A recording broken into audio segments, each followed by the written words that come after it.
The sound of iron shackles hitting the wooden floor of the church echoed through the sanctuary like a thunderclap, and every head turned toward the woman standing at the entrance with her wrists still bearing the red marks of recent imprisonment. Jennifer Zane stood frozen in the doorway of the small church in Cody, Wyoming, her dark hair falling in tangled waves around her pale face, her simple gray dress marking her as someone who had lost everything. The year was 1878, and in this frontier town nestled in the shadow of the mountains, reputation meant survival, and hers had just been shattered in front of the entire congregation. The whispers started immediately, rippling through the pews like wind through prairie grass. Women pulled their children closer. Men straightened in their seats, hands moving instinctively toward weapons they had left at home. The reverend stammered mid-sermon, his Bible trembling in his hands as he stared at the unexpected visitor who had dared to enter his church on this bright Sunday morning. "That's the Zane woman," someone hissed from the front row. "The one who was locked up in Cheyenne." "She was a prisoner," another voice gasped, louder now, emboldened by the collective shock. Jennifer's chin lifted slightly, though her hands shook at her sides. She had known this would be difficult. She had prepared herself for the judgment, the fear, the disgust. What she had not prepared for was the way her heart would crack open at seeing the faces of people she had once known. People who had once smiled at her in the general store or nodded politely on the street, now looking at her as if she were something dangerous and diseased. She had been released 3 days ago from the territorial prison, where she had spent 18 months for a crime she had committed out of desperation and foolishness. 18 months of cold stone walls, stale bread, and the constant company of women whose eyes had gone dead from suffering. She had survived it. She had paid her debt to society just as the judge had decreed.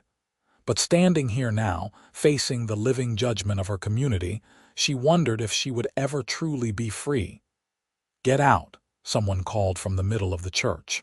"We do not want your kind here." Jennifer took a step backward, her eyes stinging with tears she refused to shed.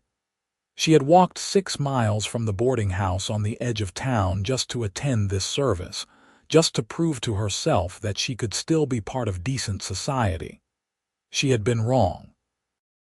The reverend opened his mouth, and Jennifer braced herself for the words that would complete her humiliation. But before he could speak, the church door behind her swung open with such force that it crashed against the wall. Jennifer stumbled forward, and a hand as large as a bear's paw caught her elbow, steadying her with surprising gentleness. "Excuse me, madam," a deep voice rumbled, and Jennifer found herself being carefully moved aside as the largest man she had ever seen stepped into the church. He stood well over 6 feet tall, with shoulders so broad they nearly filled the doorframe. His hair was dark brown and hung past his collar, wild and thick as a mountain lion's mane. His face was weathered and tanned from years under the sun, with a strong jaw covered in several days' worth of beard. But it was his eyes that caught Jennifer's attention, gray as storm clouds and just as intense, though there was a warmth in them that seemed at odds with his intimidating appearance. He wore buckskin clothing, a heavy coat despite the warmth of the summer morning, and at his side hung a hunting knife that looked like it had seen considerable use. This was Ethan Hayes, though Jennifer did not know it yet. Mountain man, trapper, and hunter.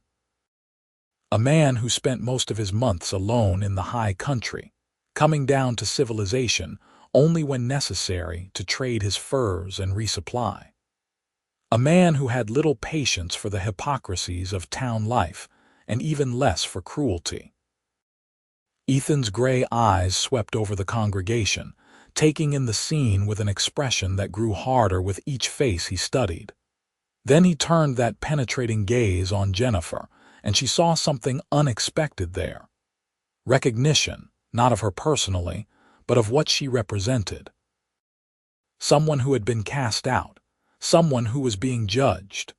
She was a prisoner, a woman's voice called out again, shriller this time, as if the presence of the mountain man required more justification for their treatment of Jennifer.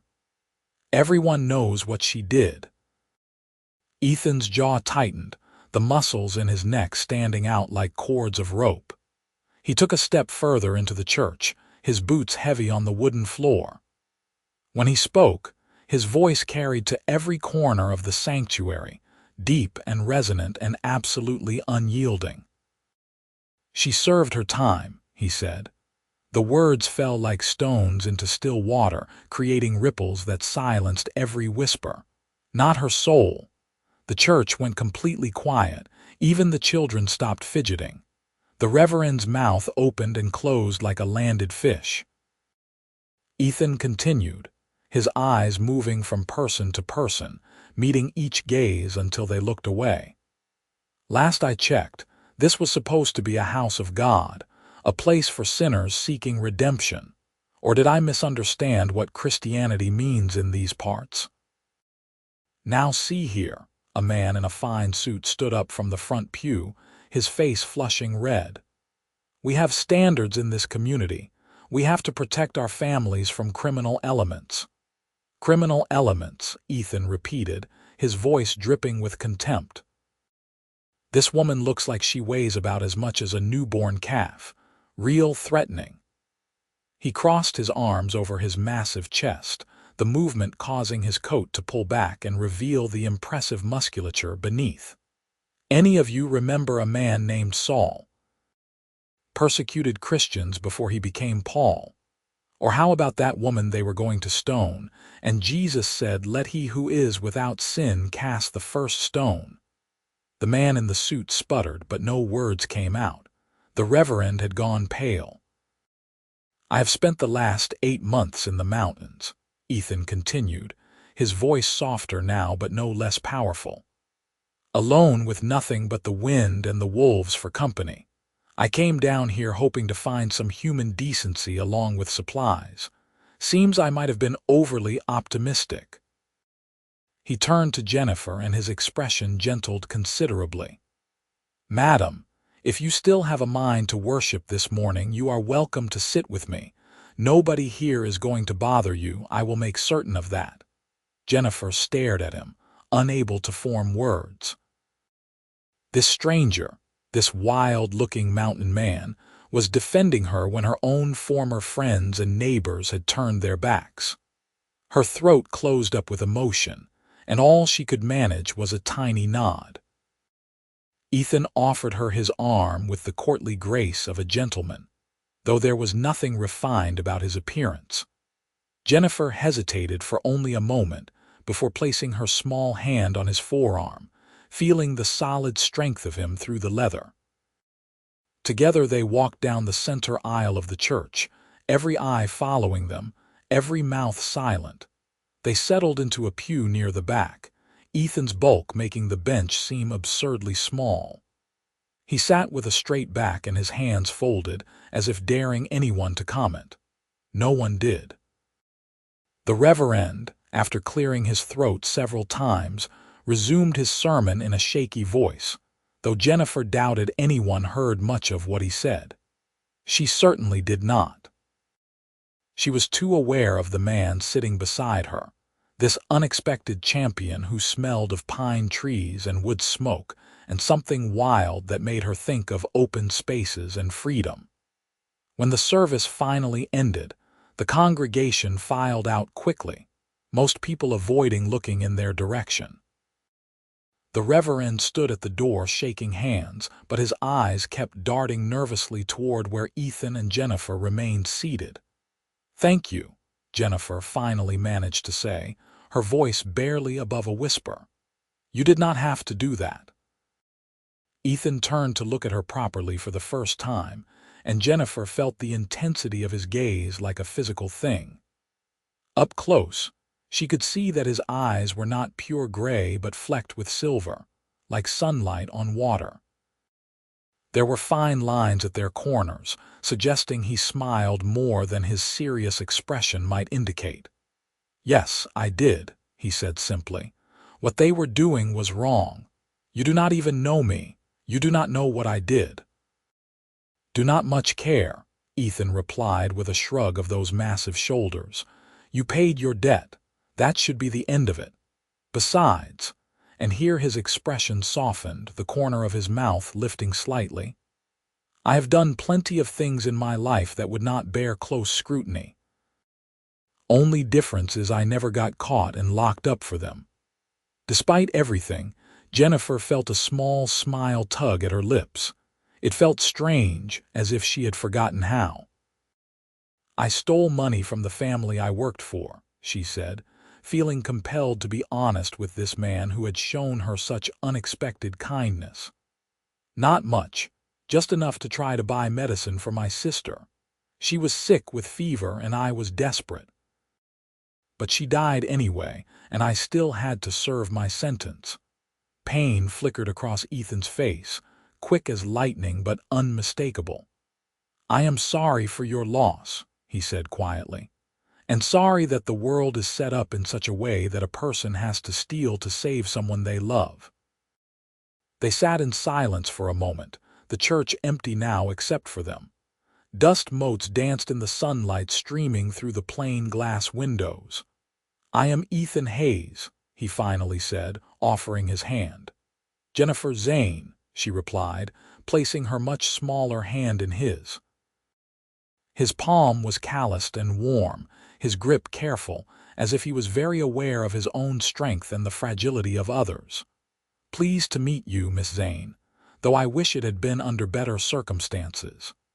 "It is Mrs. Zane, actually," Jennifer said, then corrected herself. "Or it was. My husband died 4 years ago, railroad accident. I have been a widow since I was 19.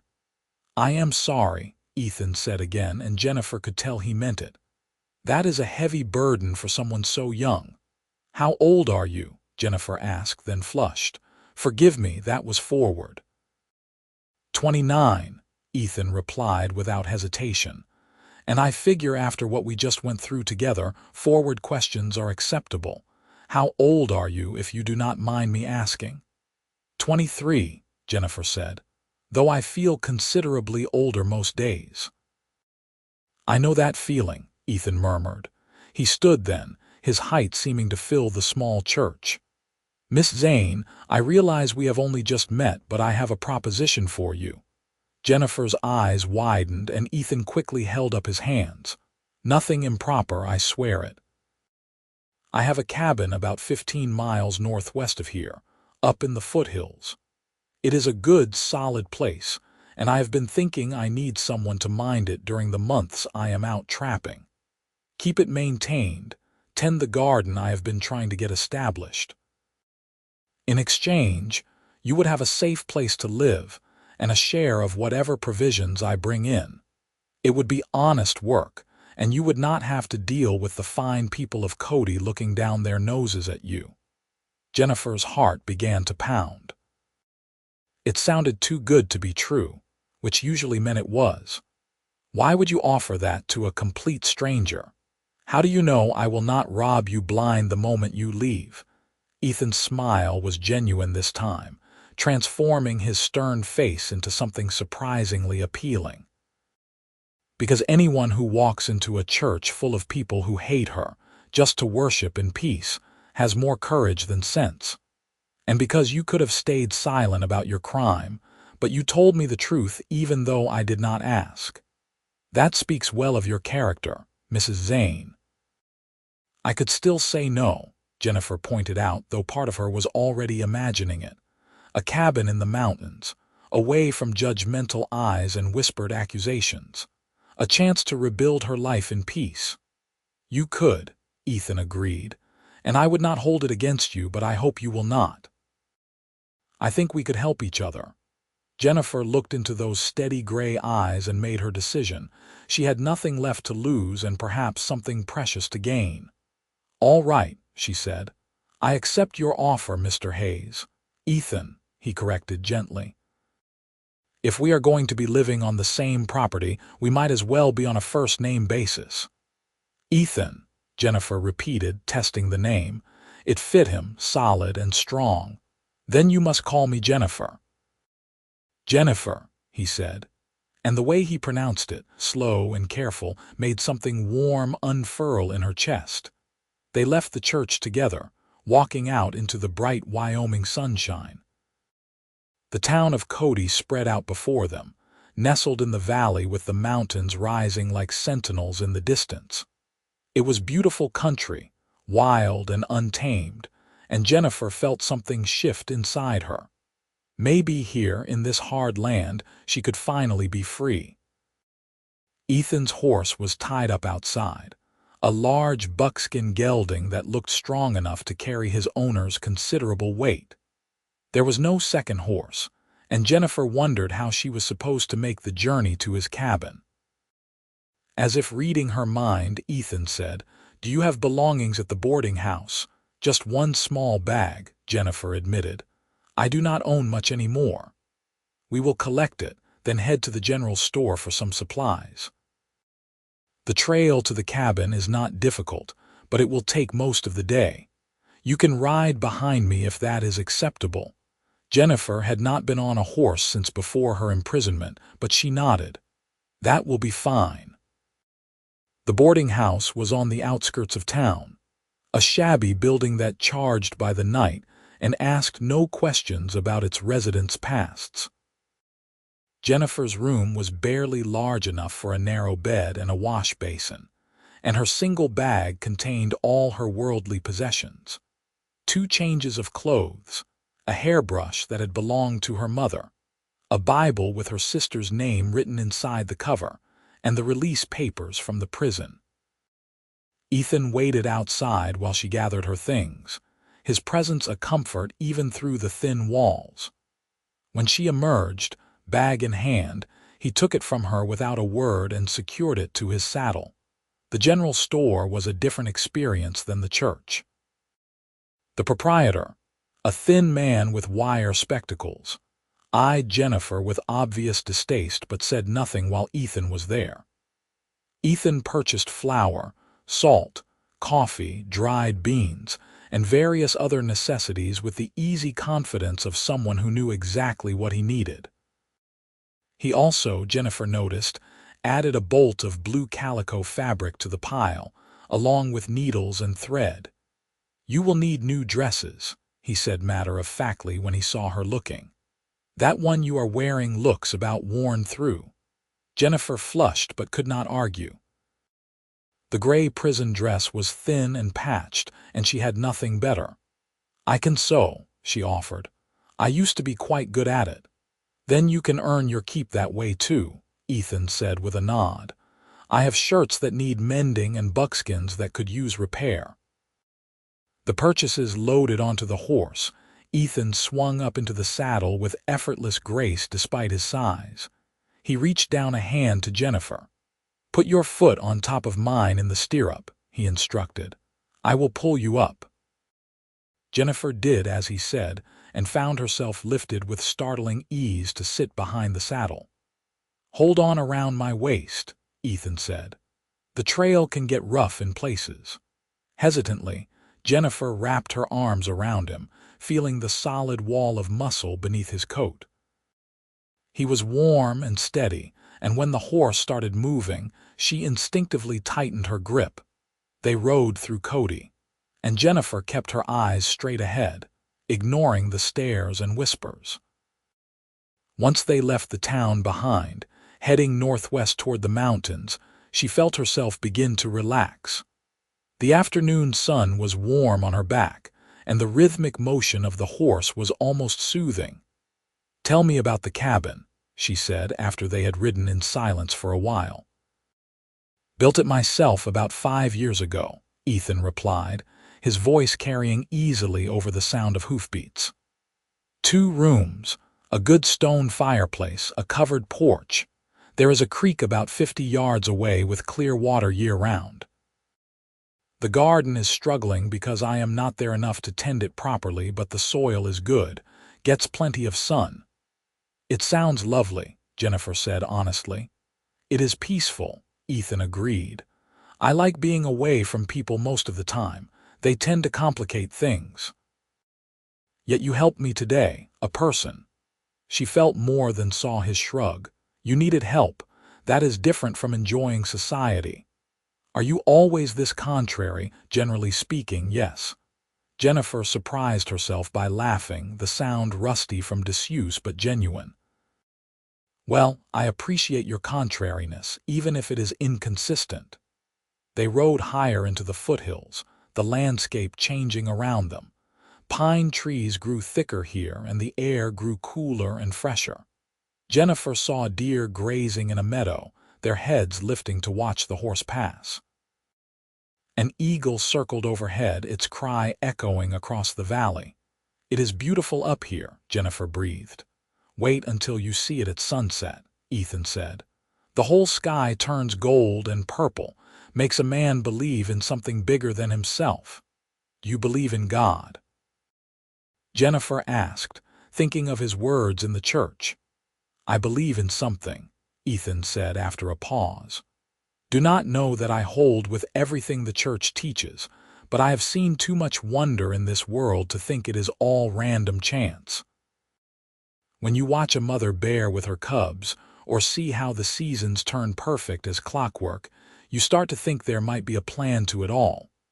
Even with all the suffering, Jennifer could not help asking, all the pain people inflict on each other. I did not say it was a good plan, Ethan replied, and Jennifer laughed again. They stopped once to rest the horse and eat some jerky and hard biscuits Ethan produced from his pack. They sat on a fallen log overlooking a valley so vast it seemed to stretch to the end of the world. The silence between them was comfortable, and Jennifer realized she had not felt this at peace in years. Not since before her sister had fallen ill, before her desperate act, before the cold prison walls. What will you do if people in Cody cause trouble? Jennifer asked. About me staying with you.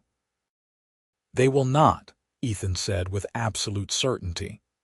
Most of them are too afraid of me to say much, and the ones who are not know better than to push. I keep to myself and they leave me alone. That is how we get along. You do not seem that frightening, Jennifer said, then reconsidered. Well, you are very large, but you have been kind to me. I can be frightening when I need to be, Ethan said quietly, but I never found much point in being cruel just for the sake of it. Kindness is harder and it usually gets better results. That is a very enlightened philosophy for a mountain man. You have met a lot of mountain men, have you? Ethan asked, amusement coloring his tone. You are actually my first, Jennifer admitted. Then you have no basis for comparison. Maybe we are all secretly enlightened.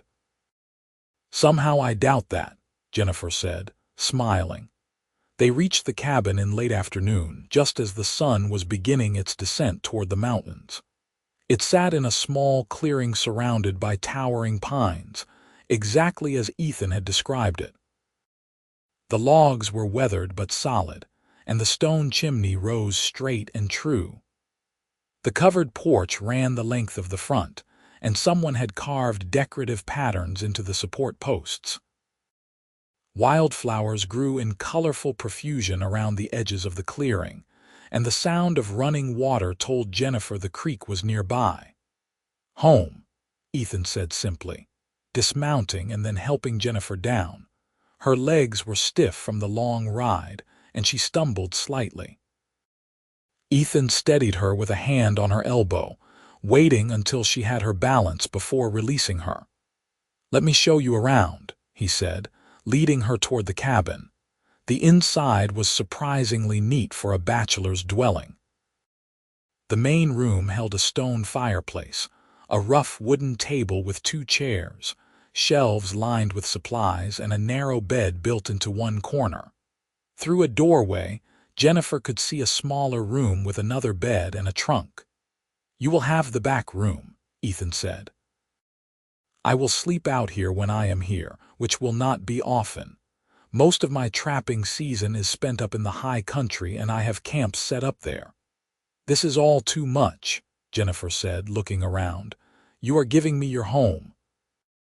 "I am giving you work and a roof over your head," Ethan corrected. "In exchange, you are keeping this place from falling apart while I am gone. Seems like a fair trade to me."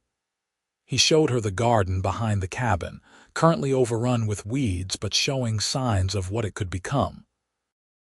There was a root cellar for storing vegetables, a small barn for the horse, and a smokehouse for preserving meat. "I will stay for a few days," Ethan explained as they walked back to the cabin. "Show you where everything is, make sure you are settled. Then I need to head back up to my trap lines." "I was only supposed to be in town for supplies, but—" He trailed off, giving her a meaningful look. "But you rescued a convicted criminal instead," Jennifer finished. "I would not put it quite that way," Ethan said. "More like I met someone who needed help and had the means to provide it." That evening, Ethan cooked dinner over the fireplace. Venison steaks with fried potatoes and bread he had purchased in town. Jennifer watched him move around the small space with surprising grace for such a large man. He was completely at ease in this environment, every motion efficient and purposeful. "Tomorrow I will teach you to shoot," Ethan said as they ate. "There are bears and mountain lions up here. Probably will not bother you, but you need to know how to defend yourself just in case." "I have never fired a gun," Jennifer admitted. "You will learn," Ethan said with confidence. "You are stronger than you think, Jennifer. Anyone who survives what you have been through has steel in them."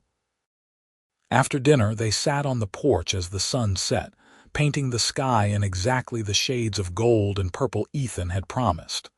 The air grew cool, and Jennifer pulled her shawl tighter around her shoulders. "Tell me about your family," Ethan said. "If you want to, I mean. You do not have to." Jennifer was quiet for a moment, organizing her thoughts. "My parents died when I was 15, she finally said. "Cholera epidemic. It was just me and my younger sister, Sarah. She was 12. We had no other family, so I got work as a domestic servant for a wealthy family in Laramie. They let Sarah stay with me, gave her some education. We were making it work." She paused, swallowing hard. "Then 4 years later I met Thomas Zane. He worked for the railroad. He was kind and steady, and he wanted to marry me even though I had nothing. We were happy, even though we did not have much money. But then there was an accident, a derailed train. Thomas was killed along with 7 other men. I am sorry," Ethan said softly. "I went back to domestic work to support myself and Sarah. We were poor but managing. Then last year, Sarah got sick. High fever that would not break. The doctor said she needed medicine, expensive medicine from back east. I did not have that kind of money. I asked my employers for a loan, but they refused. Said I was already in their debt for the kindness they had shown in taking me back after my marriage." Jennifer's voice grew bitter. "So I took the money from a lockbox in the study. Not even half of what the doctor said I needed, but I thought it would be a start. Except Sarah died anyway 2 days later, and my employer noticed the missing money. I confessed immediately. I thought maybe they would be lenient, but they pressed charges. The judge gave me 3 years. I served 18 months and got early release for good behavior." "And now here you are," Ethan said. "Now here I am," Jennifer agreed. "Free but with nothing and no one, until you came along." Ethan was quiet for a long moment, staring out at the darkening landscape. "I grew up in Ohio," he finally said. "On a farm. I had 3 brothers and 2 sisters. My father was a hard man, quick with his fists and his belt. My mother was worn down from bearing too many children and working too hard. When I was 17, I got into a fight with my father. He had beaten my youngest sister for dropping a plate, and I just could not stand it anymore. I hit him back, knocked him down." He flexed his hands, looking at them as if seeing them for the first time. "I have always been big. Even then I was stronger than most men. I could have killed him if I had kept going, but I stopped, and I left that night. Walked west and kept walking until I ran out of land. Ended up in the mountains, and I found I liked it there. Liked the solitude, the simplicity. You know where you stand with animals and weather. They do not pretend to be something they are not. Do you ever see your family? Jennifer asked. No. My mother wrote me once about 5 years ago. The letter found me through a trapper I knew. She said my father had died, that I could come home if I wanted. But it was not home anymore. Maybe it never really was. I wrote back telling her I was well, and I hoped she was too, but I did not go back. They sat in silence after that, two people shaped by loss and hardship, finding unexpected companionship in the vast wilderness. The stars came out, more than Jennifer had ever seen in her life, scattered across the sky like diamonds on black velvet. "It is late," Ethan finally said. "You should get some rest. Tomorrow will be a long day." Jennifer stood, suddenly reluctant to leave the peace of the porch. "Thank you, Ethan, for everything. I do not think I have said that properly yet." He stood as well, towering over her in the darkness. "You do not have to thank me, Jennifer. Just be happy here. That will be thanks enough." The next 3 days passed in a blur of activity. Ethan was a patient teacher, showing Jennifer how to shoot the rifle he left for her, how to recognize animal tracks, how to smoke meat and preserve vegetables. He taught her which plants were edible and which were poisonous, how to predict weather changes by watching the sky and the animals. Jennifer proved to be a quick study, absorbing information like a sponge. She had always been intelligent, but prison had taught her the value of practical skills.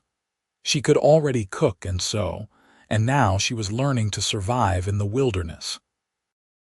But it was not just survival skills she was learning. She was also learning about Ethan himself. She learned that he hummed old folk songs while he worked, that he was gentle with animals, that he read books when he had them and missed them when he did not.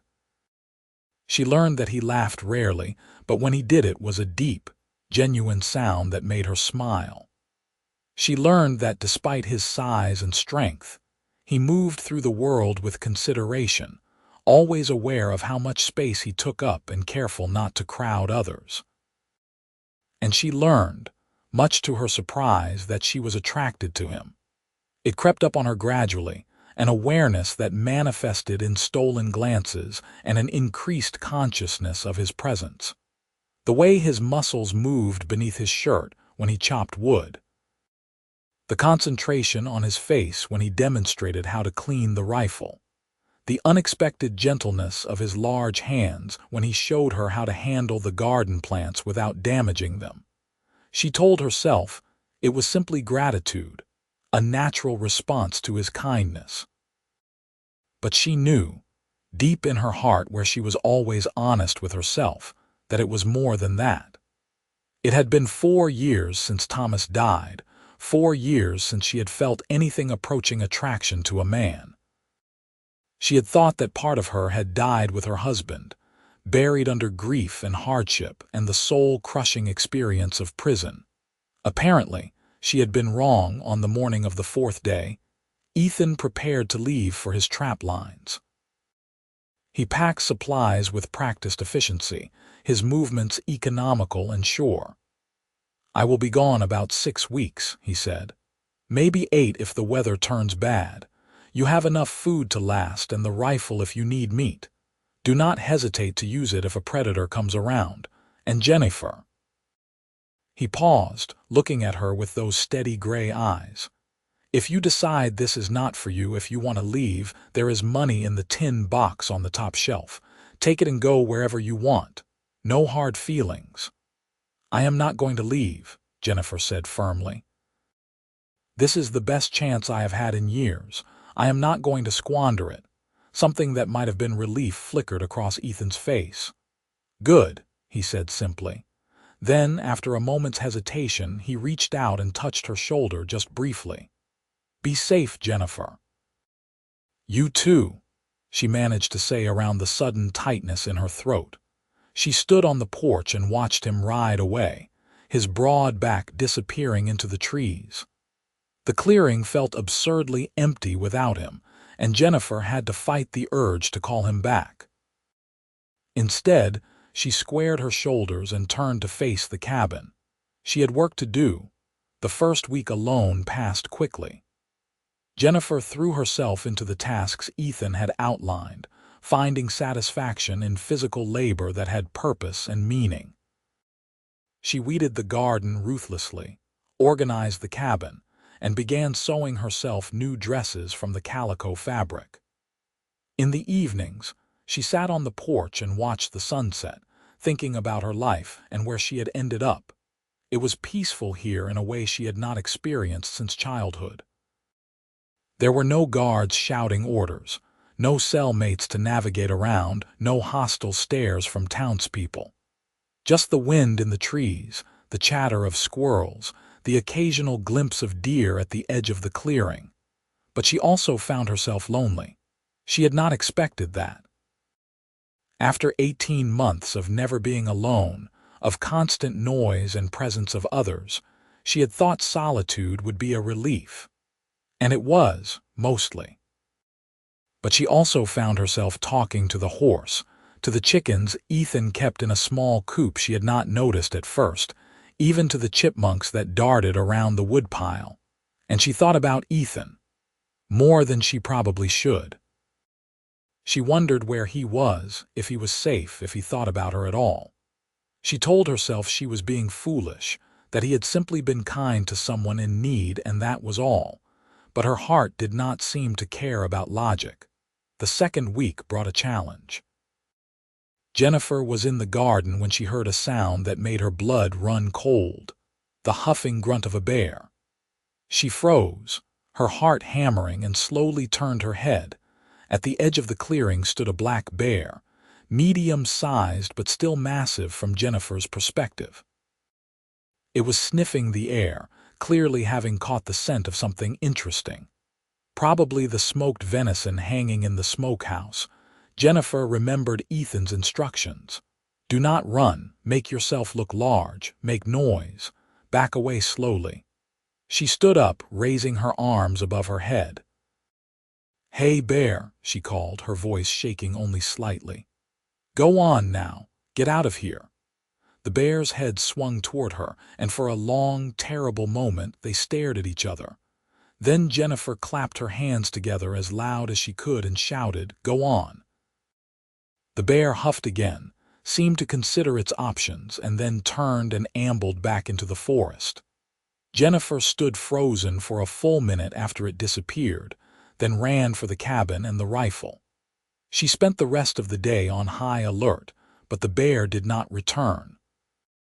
That night, sitting on the porch with the loaded rifle across her lap, Jennifer felt a surge of something she had not experienced in a long time.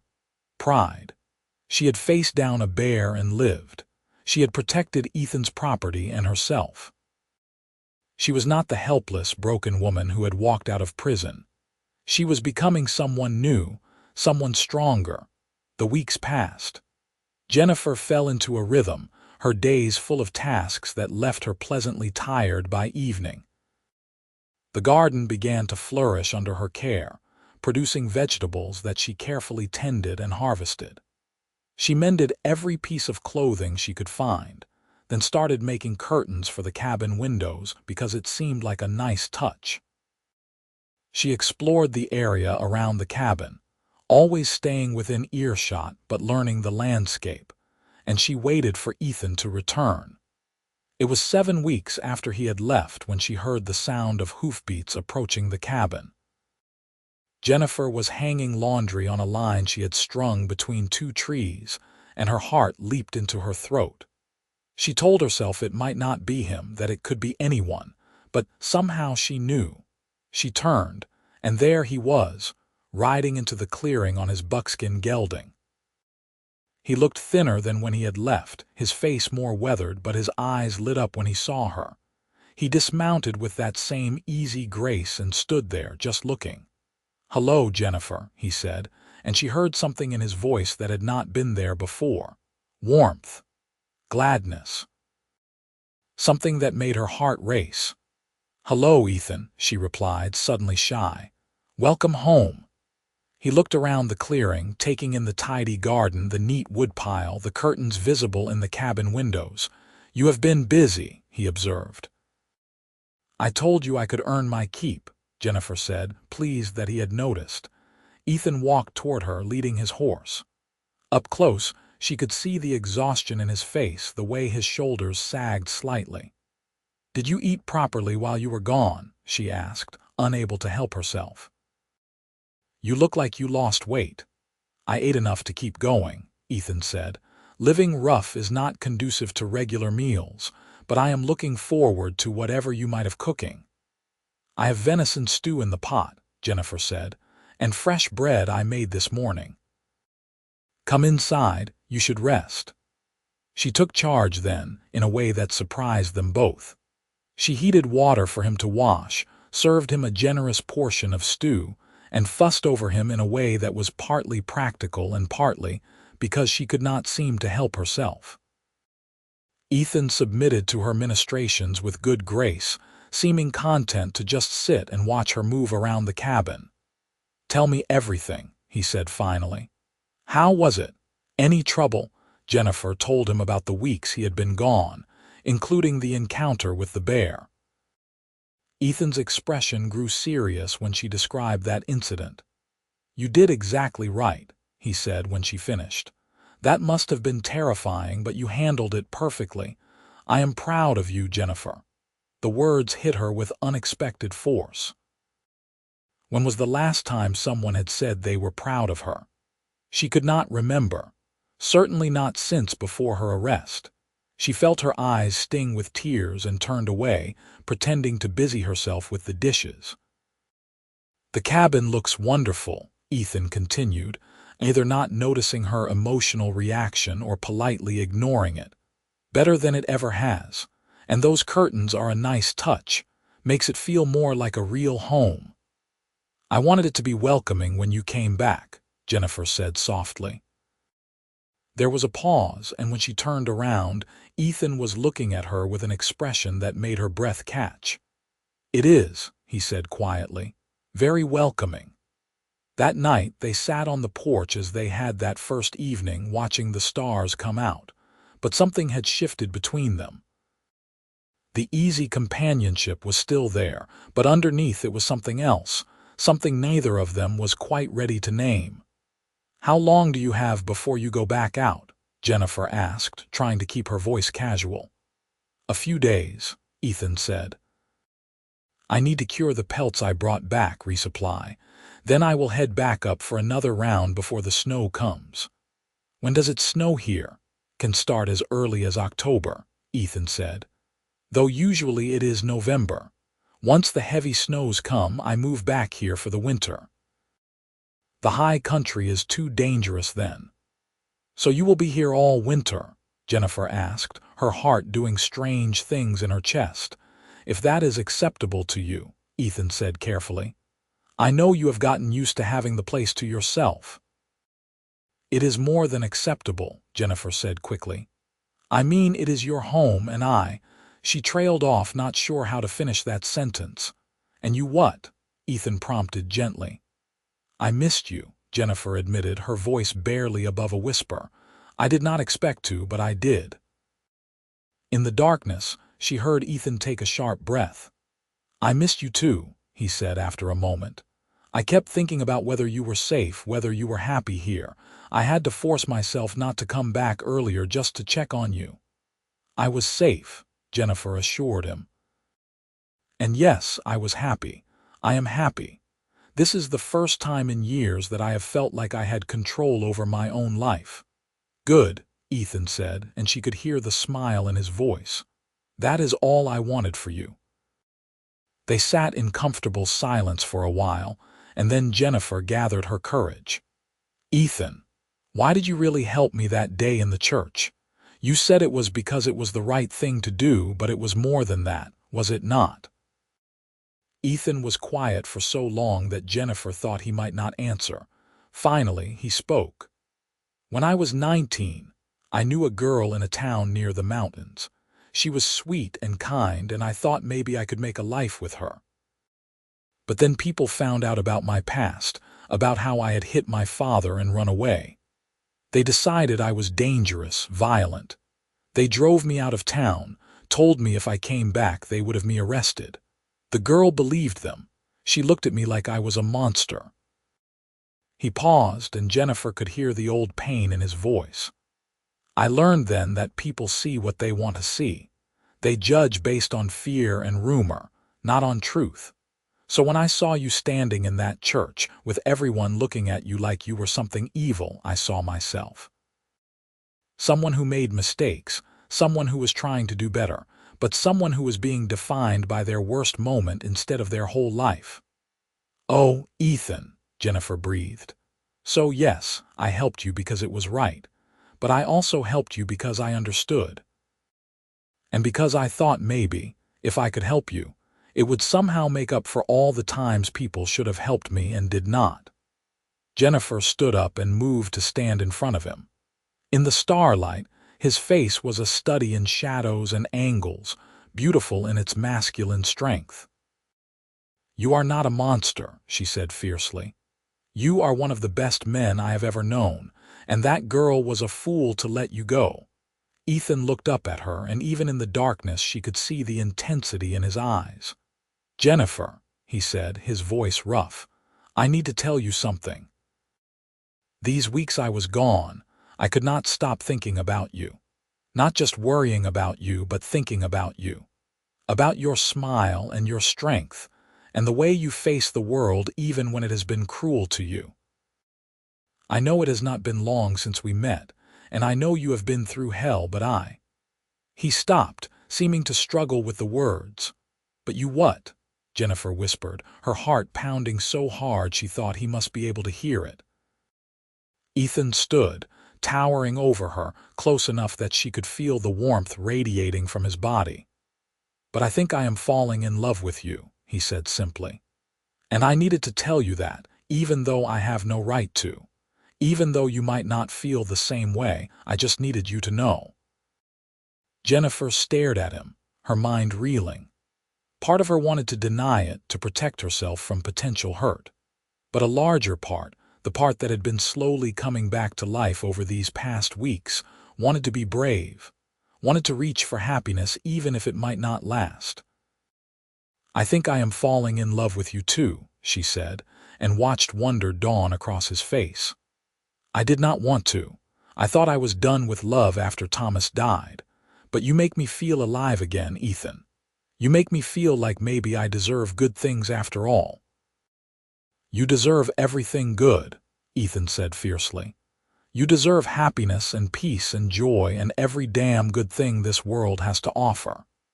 Then, very slowly, giving her every chance to pull away, he reached out and cupped her face in his large, calloused hands.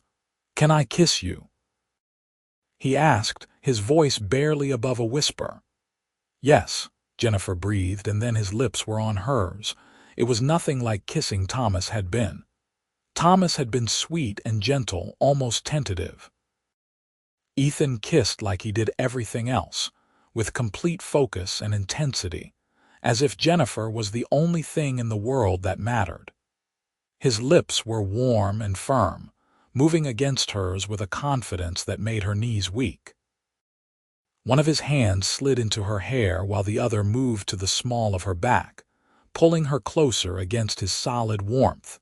Jennifer melted into him, her hands coming up to grip his shoulders, feeling the incredible strength there.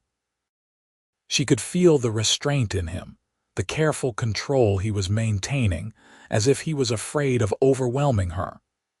She pressed closer, wanting him to know that she was not fragile, that she wanted this, wanted him. When they finally broke apart, both breathing hard, Ethan rested his forehead against hers. "That was—" he started, then seemed to run out of words. "Yes," Jennifer agreed, understanding completely. They stood there for a long moment, wrapped in each other's arms under the vast canopy of stars.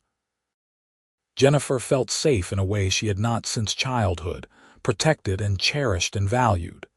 This man, this huge, gentle mountain man, had somehow found his way past all her defenses and into her heart. "We should probably go slow," Ethan said reluctantly. "You have been through so much. I do not want to rush you into anything."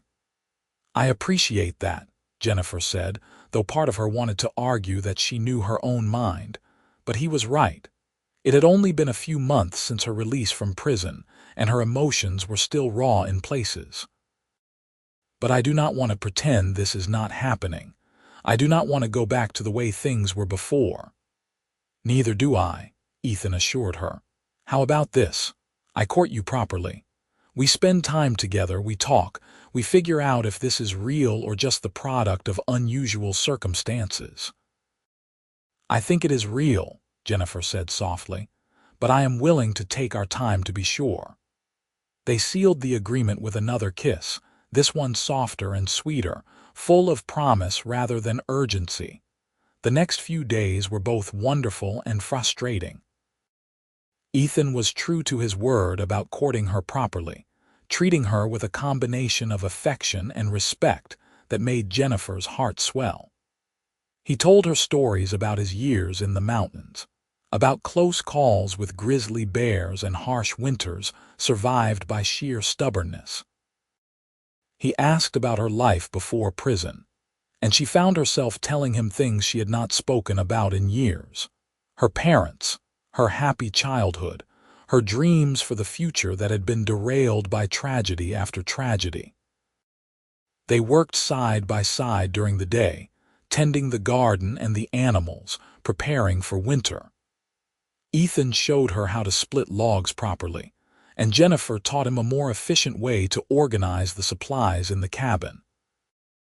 They cooked together in the evenings, creating meals that were simple but satisfying. And they stole kisses whenever they could, sweet moments of connection that left Jennifer feeling flushed and wanting more. But Ethan remained a perfect gentleman, never pushing for anything beyond those kisses. Jennifer appreciated his restraint even as it drove her slightly mad. She was a widow, not an innocent girl. She knew what could happen between a man and a woman, and she found herself wanting it with an intensity that surprised her. On the evening before Ethan was scheduled to leave for another trapping run, Jennifer made a decision. After dinner, as they sat on the porch in the twilight, she turned to him with determination in her eyes. "Ethan, I need to talk to you about something," she said. He immediately gave her his full attention, his expression serious. "What is it? Is something wrong?" "No, nothing is wrong, but I need you to understand something. I am not fragile. I know you are trying to be respectful, and I love that about you, but you do not have to handle me like I might break." Ethan's eyes darkened. "I know you are not fragile, Jennifer. You are one of the strongest people I have ever met. But you have been through trauma, and I do not want to add to that by pushing you into something you might not be ready for." "What if I told you I was ready?" Jennifer asked, her heart pounding. "What if I said that I want more than just kisses? That I want you completely and I am tired of waiting?" Ethan's breath caught. "Jennifer, are you sure? Because once we cross that line, there is no going back, and I leave tomorrow. I do not want you to feel like I am taking advantage of the situation." "You are not taking advantage of anything," Jennifer said firmly. "I am making a choice. I am choosing you, choosing this, choosing to be happy for once in my life instead of constantly protecting myself from potential hurt." Ethan studied her face in the fading light, clearly trying to make sure she meant what she was saying. Whatever he saw there seemed to satisfy him, because he stood and offered her his hand. "Then come inside with me," he said, his voice low and rough with desire. "And let me show you how much you mean to me." Jennifer took his hand and let him lead her into the cabin. Her heart was racing, but it was excitement rather than fear. This felt right in a way nothing had in years. Inside, Ethan lit a lamp, casting the room in a warm, golden glow. Then he turned to Jennifer and very gently began to unpin her hair, letting it fall in dark waves around her shoulders. "You are so beautiful," he murmured, running his fingers through the strands. "I have wanted to do this since the first day I saw you." Jennifer reached up and began unbuttoning his shirt, her fingers trembling slightly. "I have wanted to see if all of you is as impressively muscled as what I can see," she admitted, and was rewarded with a low chuckle. "I promise you will not be disappointed," Ethan said, but there was no arrogance in his tone, just stating a fact. He was right. As Jennifer pushed the shirt off his shoulders, she could not help but stare. His chest and arms were heavily muscled, the result of years of hard physical labor in the mountains. There were scars here and there, including a particularly nasty one along his ribs that she wanted to ask about but did not wanting to break the mood. Instead, she placed her hands on his chest, feeling the heat of his skin, the steady beat of his heart. "You are magnificent," she whispered. Ethan's hands came to the buttons of her dress, and he paused. "Last chance to change your mind," he said. "I will not be angry or hurt if you want to stop." "I do not want to stop," Jennifer said clearly. "I want you, Ethan Hayes, all of you." What followed was both passionate and tender, Ethan proving himself to be as careful with her in this as he was in everything else. He took his time, making sure she was with him every step of the way, whispering words of praise and affection that made Jennifer feel cherished and desired in equal measure. Later, as they lay tangled together in the narrow bed, Jennifer felt more at peace than she could ever remember being. Ethan's arm was wrapped around her, holding her close against his side, and she could feel the rise and fall of his chest as he breathed. "I love you," she said into the darkness. "I know it is too soon to say that, and maybe it is foolish, but I do. I love you." Ethan's arm tightened around her. "It is not too soon, and it is not foolish. I love you too, Jennifer. I think I started falling in love with you the moment you stood up to that entire church congregation, refusing to be shamed for something you had already paid for." "What do we do now?" Jennifer asked. "You leave tomorrow and you will be gone for weeks again." "I come back," Ethan said simply.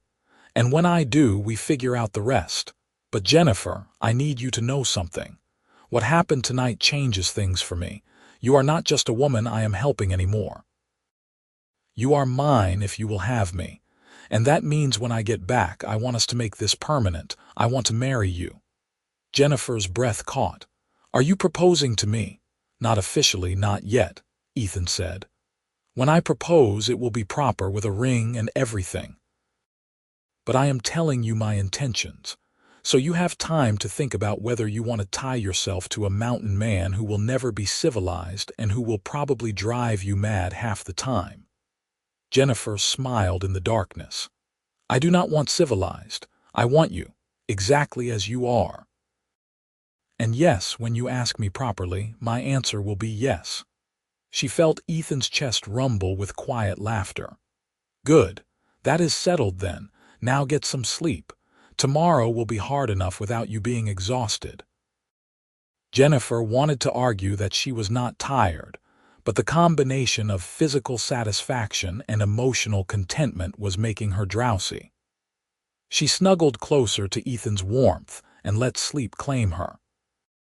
She woke to the gray light of dawn and the sensation of Ethan placing a gentle kiss on her forehead.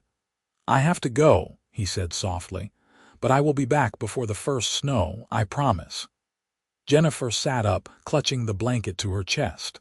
"Be safe," she said. "Please be careful." "Always am," Ethan assured her. He was already dressed, his pack prepared and waiting by the door. "There is extra firewood stacked, and I left more ammunition for the rifle. You know where everything is. You will be fine." "I know," Jennifer said. "I am not worried about me." "I am worried about you. Anything could happen up there."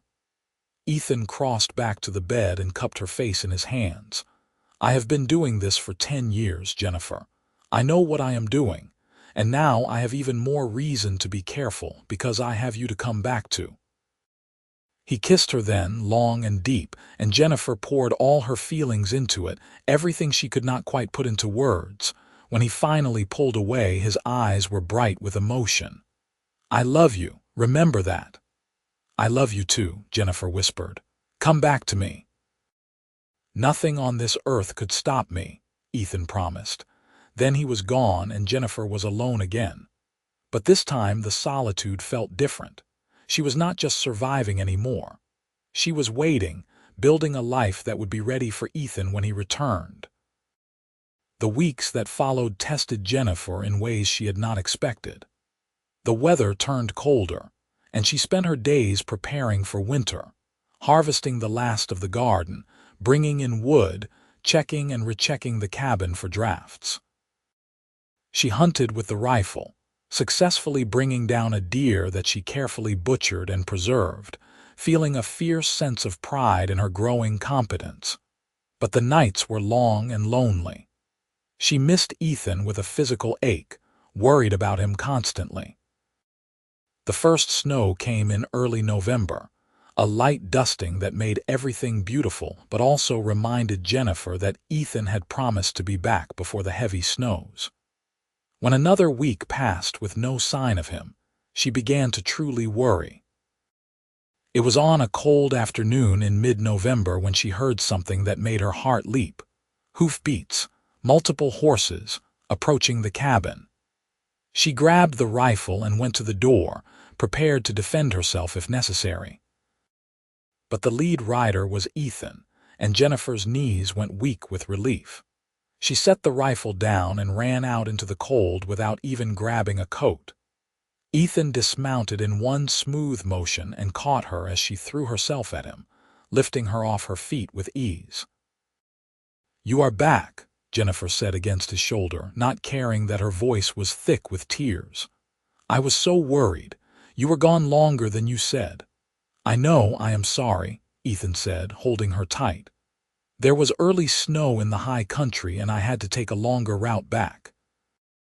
But I am here now and I am not going anywhere."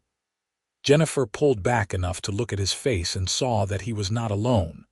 Behind him were two other men on horses, both watching with obvious interest. "Jennifer, these are some friends of mine," Ethan said, releasing her reluctantly.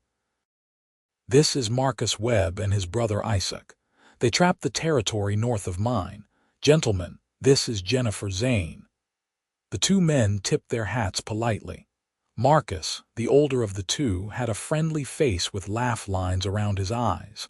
Isaac was younger, maybe mid-20s, with a shy smile. "Pleased to meet you, madam," Marcus said. "Ethan has told us a lot about you." "Has he?" Jennifer said, glancing at Ethan with raised eyebrows. "Only good things," Ethan assured her, looking slightly embarrassed. "I ran into them 2 weeks ago and they helped me get my pelts out when the snow started. I invited them to stay for a few days on their way back to town." "Of course," Jennifer said immediately, shifting into hostess mode despite her desire to have Ethan to herself. "Please, come inside. I will get food started." That evening, the cabin was filled with talk and laughter as Marcus and Isaac shared stories from their trapping season. Jennifer cooked a large meal of venison stew and fresh bread, and the men ate like they had been starving, which they probably had been living rough in the mountains. "You are a lucky man, Ethan," Marcus said, accepting a second helping of stew. "This is the best meal I have had in months. And your lady knows how to keep a fine cabin." "She is remarkable," Ethan agreed, his eyes finding Jennifer across the room. "So what are your plans?" Isaac asked. "Are you going to stay down here for the winter?" "That is the plan," Ethan said. "The high country is too dangerous once the heavy snows come. I will trap the lower elevations when the weather permits, but mostly I will be here." "Must be nice," Marcus said with a knowing smile. "Having someone to come home to." Ethan just smiled and did not deny it. Marcus and Isaac left 2 days later, heading down to Cody to sell their furs. Before they left, Marcus pulled Ethan aside, though Jennifer could hear them from where she stood on the porch. "You really love her, don't you?" Marcus asked. "More than I thought possible," Ethan replied honestly. "Then do not waste time. Life is too short and uncertain out here. If you have found happiness, hold on to it with both hands." "I plan to," Ethan said. After the two men rode away, Ethan came back to where Jennifer was standing. "Come with me," he said. "I want to show you something." He led her into the cabin and to the trunk in the back room. From it, he pulled out a small wooden box that Jennifer had never seen before. "I made this last winter," he said, "before I ever met you. I was lonely and thinking about the future, wondering if I would spend the rest of my life alone in these mountains." He opened the box, and Jennifer gasped. Inside was a ring, simple but beautifully crafted. The band was made of silver, and set into it was a small piece of polished turquoise. "I traded for the stone with a Shoshone man," Ethan said. "He said it was for protection and good fortune. I made the setting myself, thinking that maybe someday I would find someone to give it to. And then I met you, and everything changed." He took the ring from the box and dropped to one knee in front of her. Jennifer's hands flew to her mouth. "Jennifer Zane, you are the strongest, most courageous, most beautiful woman I have ever known. You have brought light and life into my world, and I cannot imagine spending another day without you. Will you marry me? Will you be my wife and partner and the person I come home to for the rest of my life?" "Yes," Jennifer breathed, tears streaming down her face. "Yes, yes, 1,000 times yes." Ethan slipped the ring onto her finger, and it fit perfectly, as if it had been made just for her. Then he stood and swept her into his arms, kissing her with a passion that made her forget everything except how much she loved this man. "When?" she asked, when they finally broke apart. "When can we get married?" "As soon as you want," Ethan said. "Tomorrow if you like, though that might be difficult to arrange, but soon. I do not want to wait." "Neither do I," Jennifer admitted, "but I want to do it properly. I want a wedding, even if it is just a small one. I want to stand up in front of people and declare that I love you and I am choosing you." "Even in front of the good people of Cody?" Ethan asked with a raised eyebrow.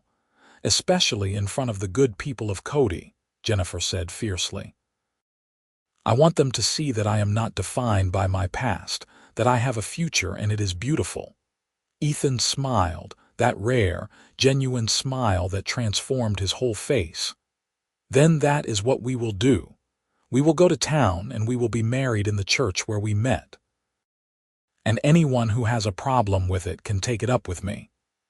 2 weeks later, Jennifer stood at the entrance to the same church where she had been so cruelly rejected months before. But this time was different. This time, Ethan stood beside her, imposing in a clean shirt and his best buckskins, his hand holding hers firmly. This time, she wore a dress she had made herself from the calico fabric, simple but pretty, with her hair pinned up and the turquoise ring catching the light.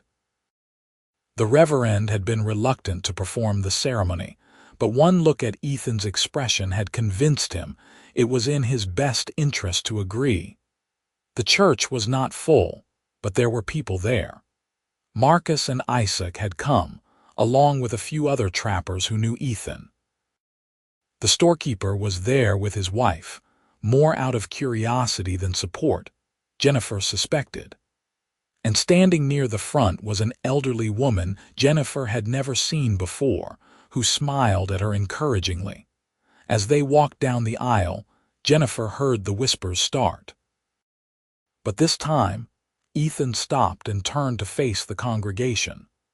"Some of you know that Jennifer spent time in prison," he said, his voice carrying clearly. "She has never hidden that fact. She made a mistake out of love and desperation, and she paid her debt to society. But more than that, She has proven herself to be a woman of courage, integrity, and strength. She has made a home in the wilderness, faced down bears, and survived circumstances that would have broken most people. She is the woman I love, and I am proud to marry her. If anyone here has a problem with that, I invite them to leave now. Nobody moved. Several people looked ashamed, remembering how they had treated Jennifer that first day. Ethan nodded once, satisfied, and they continued to the altar. The ceremony was simple and brief. Jennifer barely heard the words, too focused on Ethan's face, on the love shining in his eyes. When the Reverend pronounced them husband and wife, Ethan kissed her with a tenderness that made her heart overflow. As they walked back down the aisle, now married, Jennifer saw the elderly woman from the front pew waiting by the door. Up close, she looked to be in her 70s, with white hair and kind, sharp eyes. "I wanted to introduce myself," the woman said. "I am Clara Winters. I was not at the church that Sunday when you first came, but I heard about what happened. I also heard about how Ethan stood up for you. That took courage from both of you." "Thank you," Jennifer said, surprised and touched. "I lost my husband 20 years ago," Clara continued. "Raised 3 children on my own out here. I know what it is like to be judged, to have people assume the worst. But I also know that this territory was built by people who refused to give up, who made mistakes and learned from them. You belong here, my dear. Do not let anyone tell you otherwise." Jennifer felt tears prick her eyes. "That means more than you know." Clara patted her hand. "You two take care of each other. The winters are long, but they are more bearable with someone you love beside you." There was no grand celebration after the wedding, but Jennifer did not mind. She and Ethan rode back to the cabin as the sun set, painting the sky in shades of gold and crimson. The air was cold, promising snow, but Jennifer felt warm straight through to her bones. "Happy?" Ethan asked as they approached the cabin. "Happier than I have ever been," Jennifer replied honestly. "I never thought I would feel this way again after Thomas died. I thought that part of my life was over." "It was not over," Ethan said. "It was just waiting for the right time and the right person." That night, in their marriage bed, they celebrated their union with a passion and tenderness that left them both breathless and complete. Afterward, lying in each other's arms, Jennifer thought about the journey that had brought her here.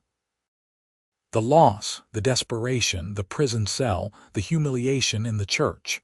All of it had been terrible, but it had led her to this moment, to this man, to this life.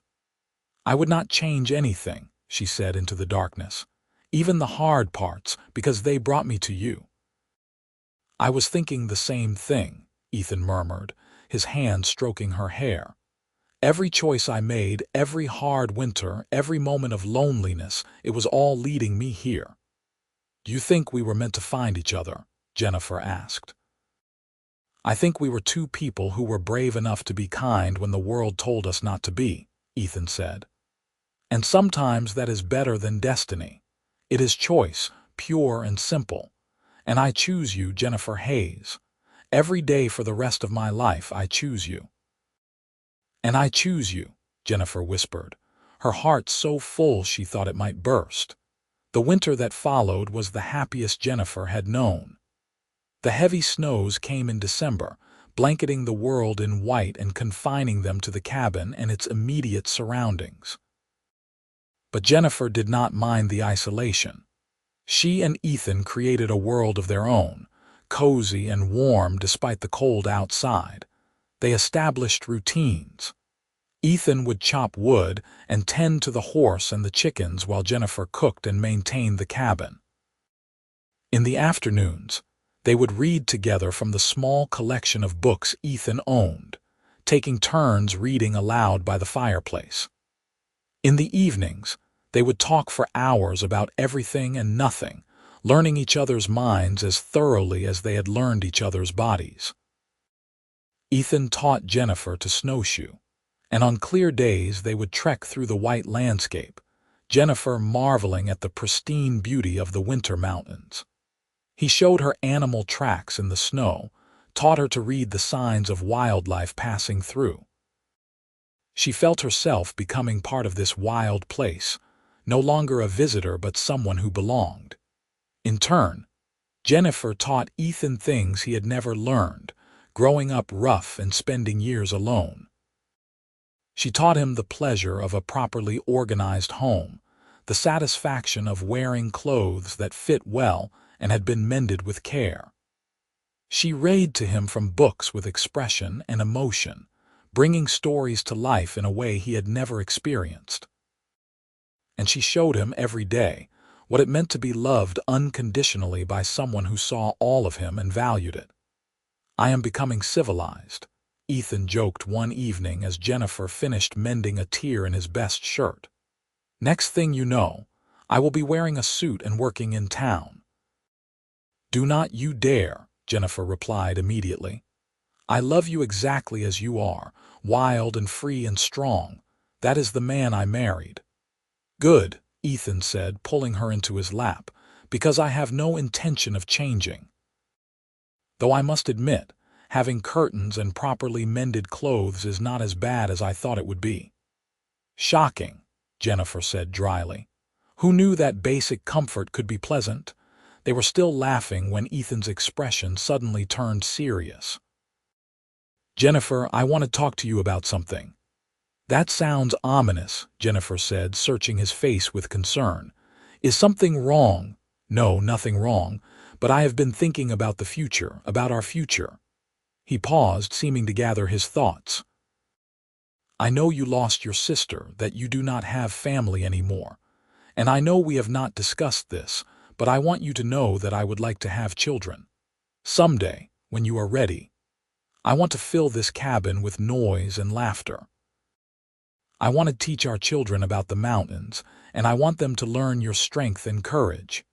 Jennifer felt her throat close with emotion. She had not let herself think about children, afraid to hope for that kind of future. "I want that too," she said softly. "I want to have your children, Ethan. I want to create a family with you." "Yeah," Ethan said, and the hope in his voice made her heart clench. "Yes," Jennifer confirmed. "I cannot think of anything I would want more." Ethan kissed her then, deep and thorough, and Jennifer knew they were sealing another kind of promise. Spring came slowly to the mountains, the snow melting gradually to reveal the tender green shoots of new growth. Jennifer helped Ethan prepare for the spring trapping season, but they both knew things would be different this year. He would not be gone for weeks at a time. Instead, he would work the lower trap lines, returning to the cabin every few days. "I do not want to be away from you that long," he explained. "And besides, I have been thinking it might be time to change how I do things. Focus more on hunting and less on trapping. Maybe take on some guide work for wealthy men who want to hunt in the mountains. It would be more money for less time away." "Whatever you think is best," Jennifer said, "but I admit I prefer having you here with me." "Then that is what I will work toward," Ethan said. By early summer, Jennifer had confirmation of what she had begun to suspect. She was pregnant. When she told Ethan, he whooped with joy and picked her up, spinning her around until she was dizzy and laughing. "A baby," he kept saying, wonder in his voice. "We are going to have a baby." "You are going to be such a good father," Jennifer said, touching his face gently. "This child is so lucky to have you." "We are both lucky," Ethan corrected. "This baby will have the strongest, most amazing mother in the world." The pregnancy progressed smoothly, and Jennifer felt healthy and strong throughout. Ethan became even more protective if possible, fussing over her in ways that were both touching and slightly annoying. He insisted on doing all the heavy work, would not let her chop wood or haul water, and worried constantly about her health. "I am pregnant, not fragile," Jennifer reminded him frequently. "Women have been doing this since the beginning of time." "Yes, but this is my wife and my child," Ethan would counter, so I am going to worry." In late autumn, with the leaves turning gold and red around them, Jennifer went into labor. Ethan rode down to Cody to fetch the midwife, returning with the woman and Clara Winters, who insisted on coming along to help. "I have delivered more babies than I can count," Clara said briskly, taking charge of the situation. "You are in good hands, dear." The labor was long and difficult, and there were moments when Jennifer wondered if she had the strength to see it through. But Ethan stayed by her side the entire time, holding her hand and whispering encouragement even when she cursed him for getting her into this situation. And when their daughter finally arrived, squalling and perfect, Jennifer thought it was worth every moment of pain. "She is beautiful," Ethan breathed, tears streaming unashamedly down his face as he held the tiny bundle. "She looks just like you." "She has your eyes," Jennifer countered, though she was crying too. "Look at that gray color." They named her Sarah, after Jennifer's sister, and Clara Winters cried when she heard the name. "That is beautiful, honey. You are honoring her memory the best way possible." The first year of Sarah's life was chaotic and exhausting and wonderful. Jennifer learned to juggle caring for an infant with maintaining the household, while Ethan proved to be a devoted father who was not afraid to change diapers or walk the floor with a crying baby. They were both sleep-deprived and covered in various baby fluids most of the time, but they were happy. "She smiled at me this morning," Ethan would report with the pride of someone announcing a major achievement. "A real smile, not just gas. She definitely has your stubbornness." Jennifer would counter when Sarah was refusing to nap, despite being obviously exhausted. But watching Ethan with their daughter, seeing this big, strong mountain man rendered helpless by a tiny baby girl, Jennifer fell in love with him all over again. He was gentle and patient, singing old folk songs in his deep voice to lull Sarah to sleep, making silly faces to earn her laughter. 2 years after Sarah's birth, they had a son. They named him Thomas after Jennifer's first husband, and Ethan insisted on the name despite Jennifer's protests that it might seem strange. "He gave you happiness once," Ethan said. "He deserves to be remembered. And maybe some of his goodness will be passed on to our son." Thomas was a quiet baby, so different from Sarah's vocal demands that Jennifer worried something was wrong. But Clara, who visited frequently and had become a beloved grandmother figure to the children, assured her that all babies were different. "Sarah takes after her father," Clara said with a knowing smile. "Large personality, strong presence. Thomas takes after you, Jennifer. Observant, thoughtful, strong in quieter ways." As the years passed, the cabin became too small for their growing family. Ethan built an addition, adding 2 more rooms and a larger kitchen. He also constructed a proper barn and expanded the garden. They acquired more chickens, a few goats, and eventually a milk cow. Jennifer sometimes thought about how far she had come from that desperate woman standing in the church doorway, marked by prison and rejection. She was now a wife, a mother, a respected member of the small community that existed in these mountains. Trappers and hunters would stop by their cabin, knowing they would find a warm welcome and a good meal. Clara visited often, doting on the children and sharing her wisdom. Even the people of Cody gradually changed their attitude. Jennifer's quiet dignity and Ethan's fierce protectiveness had eventually won a grudging respect. When they went to town for supplies, people nodded politely. Some even smiled.